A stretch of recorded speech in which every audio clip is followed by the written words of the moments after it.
next speakers now, and I'm delighted to introduce you to Karen Bradenberg, who Karen Bradenberg, who works at Sideart Ivera, and Marjolein Steeman from the Netherlands Institute for Sound and Vision. Karen is the current chair of the PREMIS Editorial Committee, and Marjolein is a member of the Editorial Committee, and so they are thus currently responsible for the PREMIS Data Dictionary and related resources, which won the DPC 20th Anniversary Award. So a lot of you will be familiar with PREMIS as the de facto standard for preservation metadata, and today this is implemented in countless digital preservation systems, as well as closed source, serving large archives as well as small repositories, end-to-end processes, as well as tools for specific tasks. But PREMIS is also more than metadata. The data dictionary is a description of core information about digital objects. It can be used to implement PREMIS, but also to understand digital preservation processes and to benchmark solutions. So lastly, PREMIS is also an active community, as it can be seen in countless implementation fairs, tutorials, workshops and discussions around the globe over the past 20 years.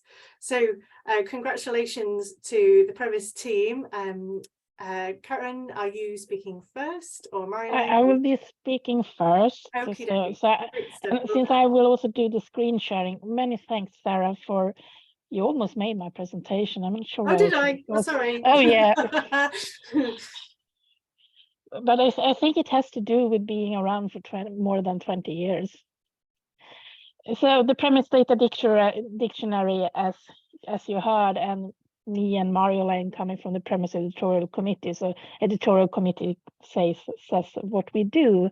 But at the same time, yeah, this is the current Editorial Committee. We are the ones sitting there doing the work, but actually the PREMIS users are everybody. We include everybody in this award, which was really, yeah, we got an award. And I'm the lucky one to have it at home, so I am the one who actually can see it constantly. But it really gives us the encouragement to continue on. It's been great, because when you do this, as you all know, I might guess, or have seen, when you work with digital preservation, you're not really hearing about it. There's something that you do, and then we gather once a year and talk, and then a lot of work is going on, and no one is really saying something. Yeah, you do a good job, and here we got an award for doing this for 20 years. And as I said in the award speech, yeah, I'm counting on getting a new one in 20 years. We will be around for the whole time. As Sarah said, we give you and provide you with a lot of things, and we are doing it together with all of you. So everybody can give us input. So quickly, what is PREMIS? Yeah. Kind of similar to what Yao showed in the archiving project, we have a pyramid, but we have the pyramid for the preservation goals. So that this one has been with us for a long time, and it's actually what we build all the things about, and the parts of the data dictionary is also built on it. So giving you the means of knowing what is the core things, what needs to be saved, what do we need to know. All of that in combination with giving you the answers to the question. And I think here is where Sarah made it so excellent. So we are aiding you with the answer to what is it, how was it created, what has been done to it, what am I allowed to do with it. And these things are questions I hear all the time. I actually was in a meeting just before this webinar, and the question was, we were talking digitally signed documents, and specifically school degrees. And really, yeah, you need to know what have happened with these documents, because they are as important 20 years from now as they are today. So really, what are we doing with our digital objects, and how can we take care of them in the best way?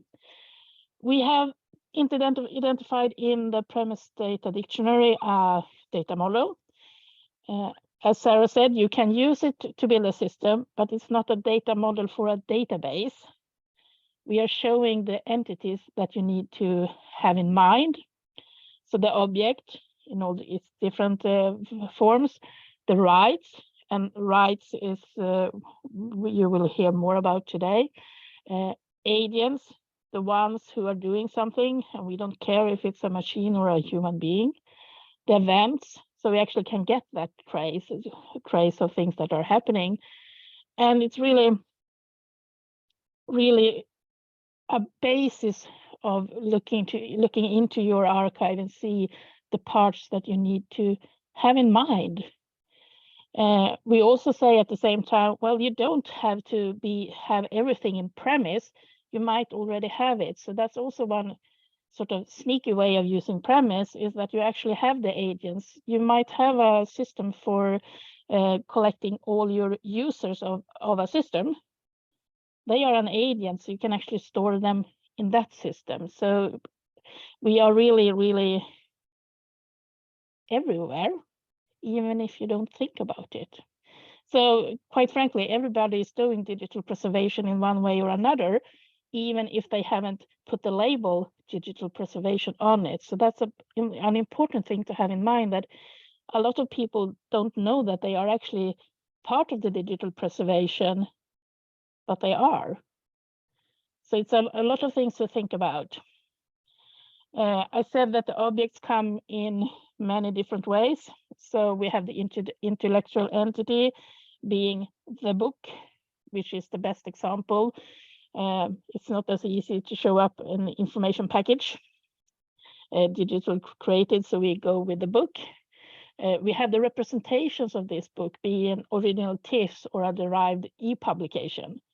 We have the files themselves, the number of TIFFs that creates the representation and then are showing the intellectual entity. The files themselves can have bit streams within them. So we really take care of all the different types of objects. So going back to what's going to happen, well, the big thing we are working right now with, where we have started in the editorial committee, is looking at the rights. We have a rights sections in PREMIS. It has been not too elaborated.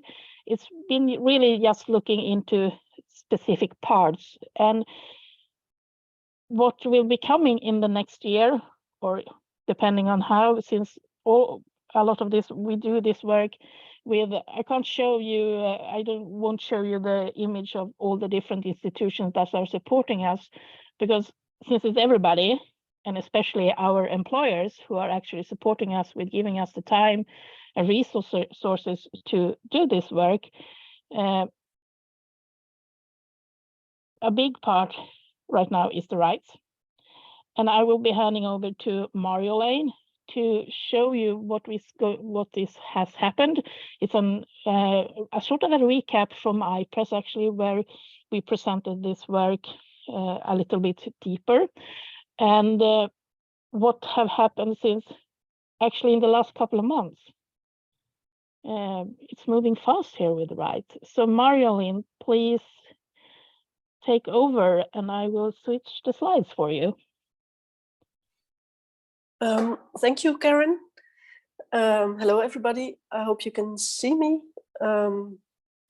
Yes, okay, thank you. I'm Marjolein Steeman, and as Karen told, working on rights together with some colleagues from the editorial committee.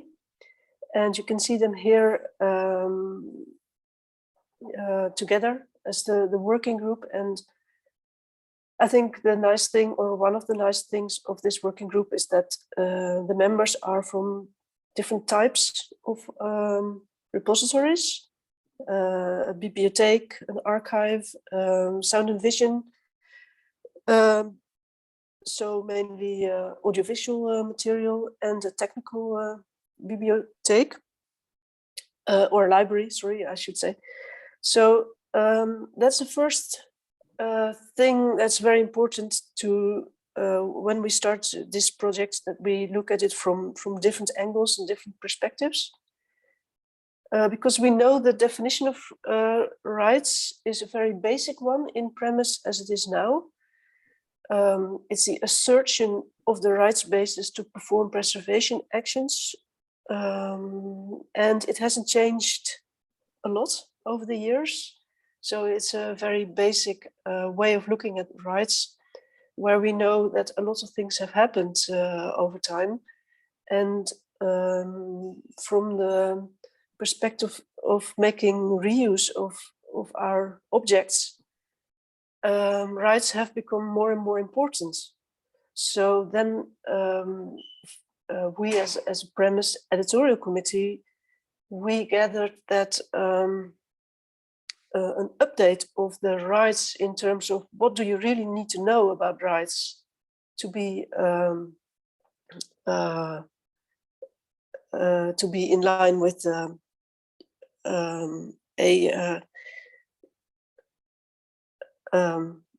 repository that is really doing its a good job on preservation. We said we start this working group to find out what are the gaps between the original definition on one side and the actual dynamics of today. So the main thing we did was gathering use cases from all the participants of the working group. And I'd like to take you to one of them to show how we try and work from these use cases towards perhaps an update of the data dictionary, and how we try to define what we really need.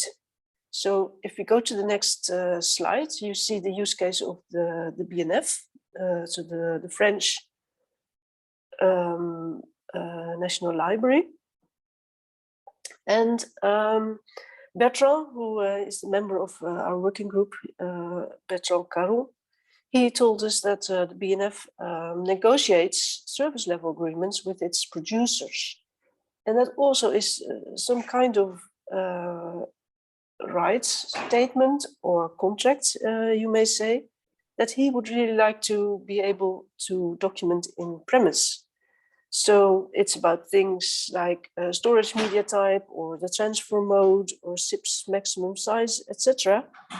And those commitments can be defined in terms of permissions, like you are allowed to ingest your material under a certain restriction. And this can be done in PREMIS as it is now, although there are some alterations or additions we would like to make clear to be able to do this. And also we would like to make it machine readable, because that's a big thing. We don't want everything to be in plain text only, but be able to document it in a way that our repository can take care of it without us having to manage it daily. And next to it, other service level agreements are about obligations to the archive.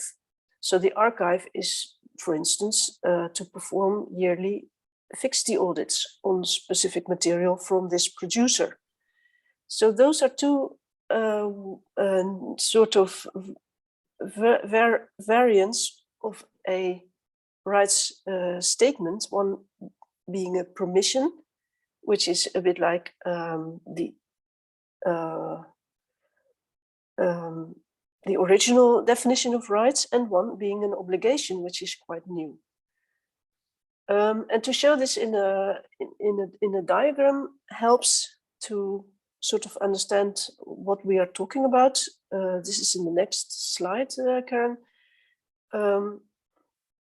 So here we have the rights statement. In this case, it's a permission. And the rights statement itself defines also what is the permission about, for instance, a transfer. And you want to be able to define some sort of restrictions or rules that go with it. So how do you transfer? When do you transfer? What are the restrictions there? And you want them to be machine readable. And also you want to have the producer documented as an agent, as we call them, and that concerns a new role that we didn't know before. Let's say the agents being the contract party, and being it a permission in this case, this could also be the variant of the obligation, where also you can have the actions that are obligated, and also the machine readable restrictions or rules that you have to follow. So this is really what we are talking about a lot, defining such use cases and trying to really understand, okay, what's it about? What's new from the current definition in PREMIS? And sometimes it's really about explaining again how we can use the entities in the model right now, because it seems the rights entity or the practice of rights is really a complex, can be a complex thing. The next step that we take, and we're really in the middle of this for many use cases, is that we refer to the actual data dictionary. And for rights, let's look at a part of the data dictionary as it is now. So you see the element of the rights granted with a few properties there. So you have the action, you have the restriction where we talked about the possibility to put it into machine readable terms, and there are some dates, and also a note where you can add some text. To support the new obligation variant, we suggest perhaps that we should look at it more like there is a rule, and we can have a rule type, like an obligation or a permission. And also the action, yes, you will have an action type parallel to the act, but also perhaps an action extension where you can add your machine readable code. In this example, we showed a snippet from the BNF use case. Karen, could you just click just once? Yes, here we see it. So you are able to put some code so your machines will know what to do. Let's see. So this is how we move on for each use case. And so far we have gathered quite a few use cases from our own working group. I put some on the slide here. So the first ones are about extending some kind of scope of the PREMIS rights entity as it is. Like the first one is about agreements with the producer, which means you might want to be able to define obligations or format and tool policies. Also the embargo applied to group of objects for a duration of years. Remember, we saw the terms like dates, and perhaps it's a date is very object specific, and perhaps we should be able to put that in a duration where we refer to a start date in your object properties to make it more flexible and to be able to put the right statement for a group of objects instead of individual objects.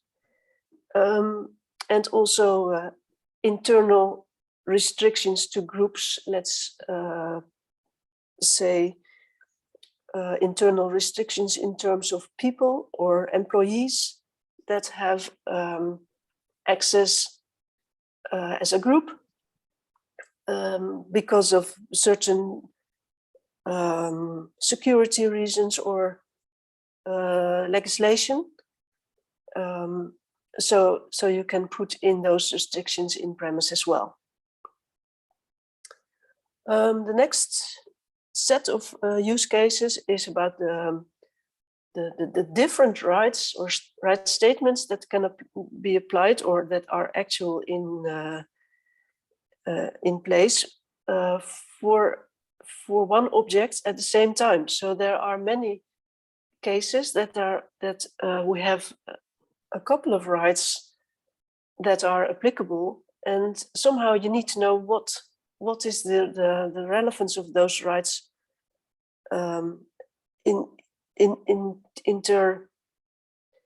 between the rights statements themselves.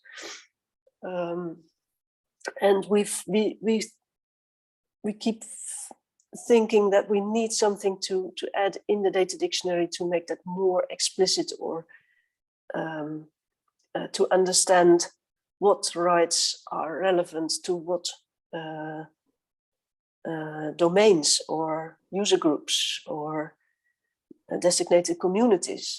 And that's quite a complex field, really, because a lot of this is happening not explicitly but implicitly by archives without even knowing that they make these choices.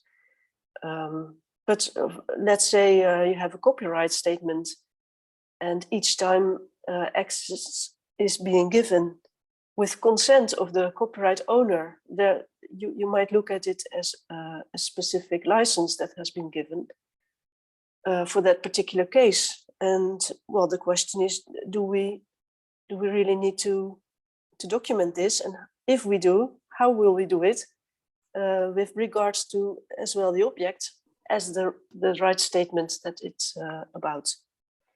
So you can have a stack of different right statements in that way that you have to handle in a particular case. Also, we defined or we found out that there are changing properties in real life that might trigger a right statement becoming relevant. So it might be sleeping in a way, and by some sort of trigger in what's happening in the real world, it might become active. So how are we going to deal with that? So yeah, that is quite a complex discussion, but in the same way as I showed with the other use case, we try to take it out, to take all the different parts out and make it and try to make it not an amorph question, but to define all the relevant views and change that to impact on the data dictionary. And the last set of use cases at the moment are about reviews. It's a little bit related to the other group with the stack of right statements, but for reviewing, we feel reviewing as an event, really. We feel we would like to make it possible to have an explicit relationship with not only the object, but also the rights that are relevant as an input for the review.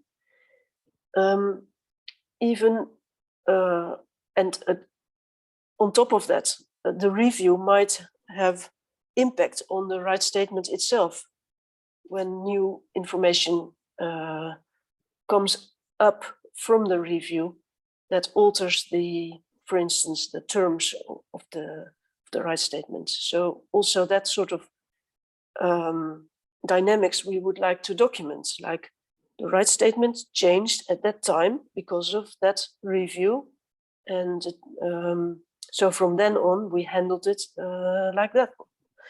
And those things are in the rights domain really important to be able to refer to.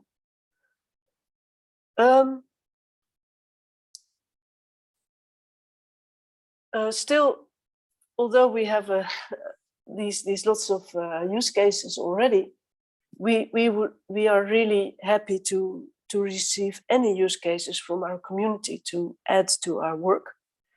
And I'd like to show you an example. It's in Dutch, I'm sorry for that. It's from MIMO, and you will probably know MIMO as the organizing archive in Flanders for not next PREMIS, but PREMIS after that. So that will be 24. And they send us an email like, okay, we are really thinking about our new archival model, and also about rights. And we put together some questions, some use cases that we are really trying to put into place in our systems, and we wonder how PREMIS can help us with that. So that's a really nice way of putting a question to our working group. So I want to stress, it doesn't need to be a whole epistle with a complete use case, but it may also be just a list of questions and issues that you are working on, or that you just come into your mind. What I like about this email is that they made the difference between the different object categories, like intellectual entity, representation, and file, which inspires us as a committee as well, or as a working group to look at it that way. And some new aspects really are coming up, like the URI documentation of the rights statements, so you can refer to it with the URI, which I think is a really nice idea. Also the dynamics of social media, they refer to. And another thing on the file base is about how can we deal with licenses on formats, or patents on formats. And I think also that is a very nice example that we can use to explain how PREMIS works, or what we maybe need to add to PREMIS in the next version. So really keep on sending us these emails. I'd like to wrap up. I have no idea how long it's 10 past 11. You're right there, Marilyn. That's brilliant. Yep. Yes. So I will wrap up and give it back to Karen. The recap is like the general request. I explained the specific need for support so far, so you can see the 3 issues or groups of use cases that we talked about. And the next step will be that we will publish our first outcomes in the white paper, and again keep on gathering feedback from our community. So we're working hard on this white paper right now and hope to publish it as soon as possible. So please keep informed via the PREMIS implementers group, or the PIG list, that you can easily subscribe to. And yes, from our point of view, we would really like to thank you all in all kinds of languages. So then I'll give it back to you, Sarah. The last sheet is about all our different resources you can look at. Karen, will you take that over? Yeah, I can take it over. So yeah, this is actually all the languages we speak in the PREMIS Editorial Committee. But That's just the committee. Then we have the rest of the are actually participants in the using PREMIS. So I'm sending everybody off with a long online resource Christmas reading list. This is all the places where you can find us, and yeah, we are also in Zenodo as the archiver project. So yeah, I'm going to stop the screen sharing and hand it over to you, Sarah. Many thanks for this award, because it really shows that we are doing a good job here. Thank you, and thank you for that was a detailed, well, I was going to say it was an introduction, it was more of a deep dive into PREMIS, so thank you for that. And can I invite everybody to join me in a round of applause, not just for the presentation, for all the information Karen and Marilyn have shared with us, but just for your award for the 20 years of PREMIS, the Data Dictionary and related resources. And at my first, well, I was struck as you were thinking about all the things that you've done, and your comment, Karen, that you will be back in another 20 years for another award, and I wondered what you thought PREMIS would look like in 20 years. Do you have, I mean, you're working hard on the rights piece now, but what will PREMIS, what would it be in 20 years look like? If I had that crystal ball, I would tell you. I know that I might not be around. I'm not certain, but I know I will have been a bit, I'm going to be a bit older then, but I will, we do see the linked open data coming. We do have a version, and that's actually where we will be still, in my best guesses, the focus is the data dictionary, telling what information do you need, and how the implementation looks will, as it is already now, be different. But it's having that, some people say, having the ear on the rails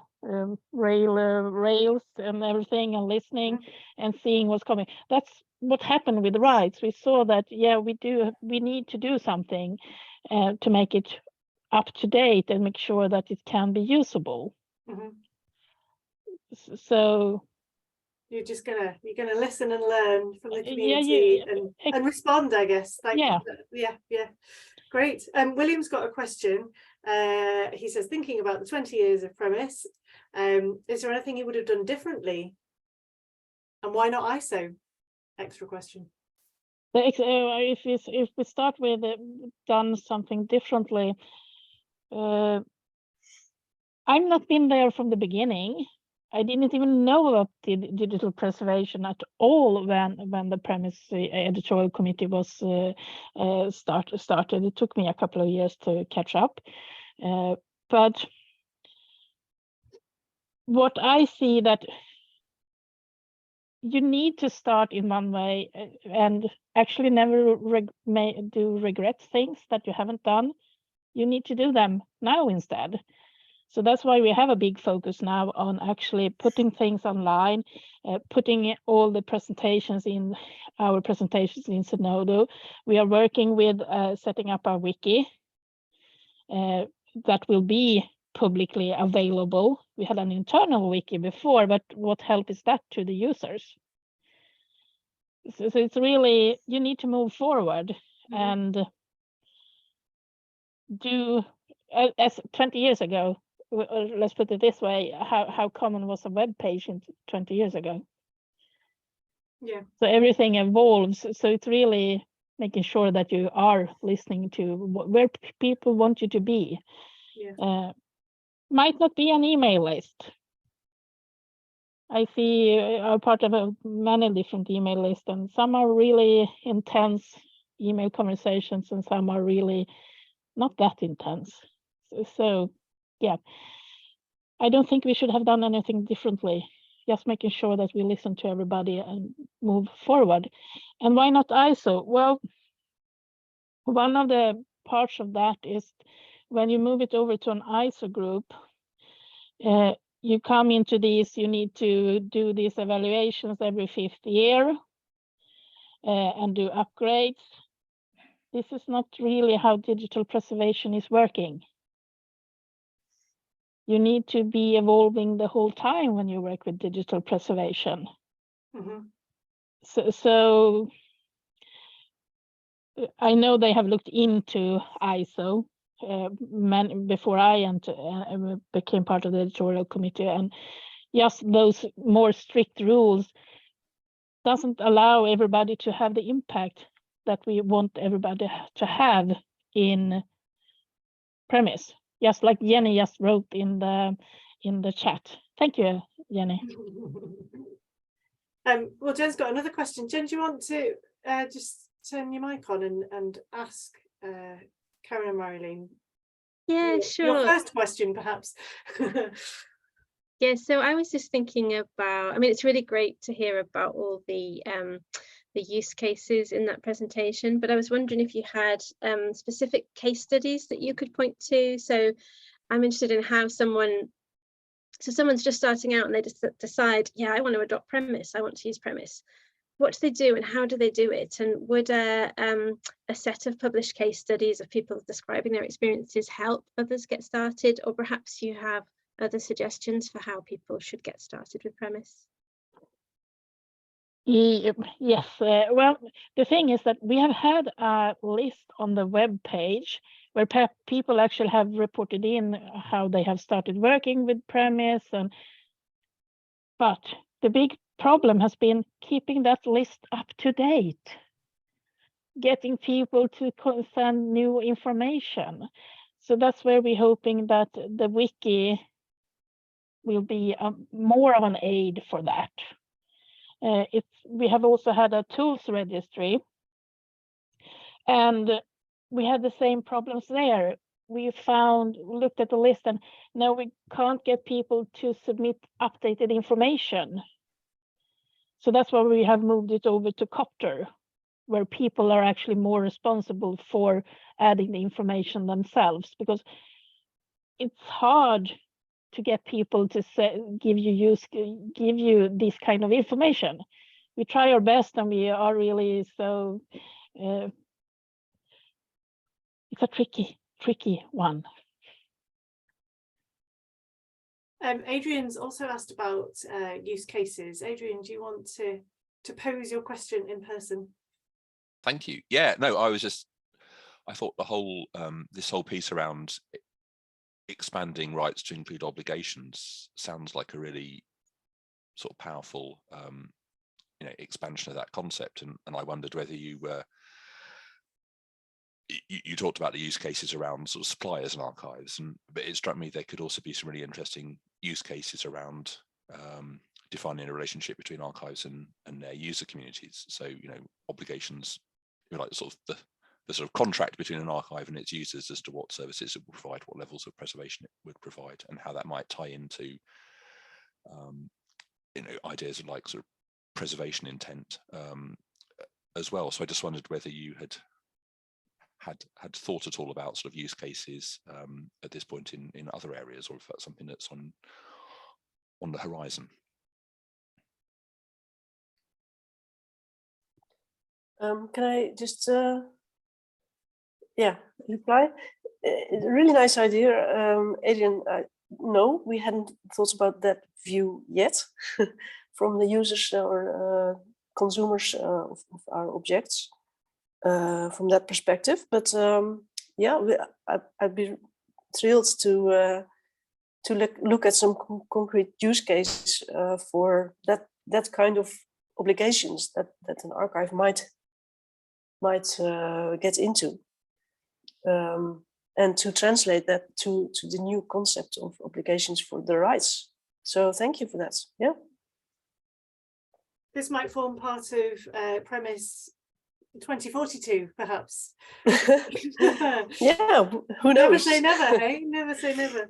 Never say never. And actually, Adrian, send in this use case. We are asking for it.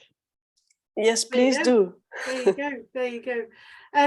Well, I think unless others have any more questions, William has an observation rather than a question.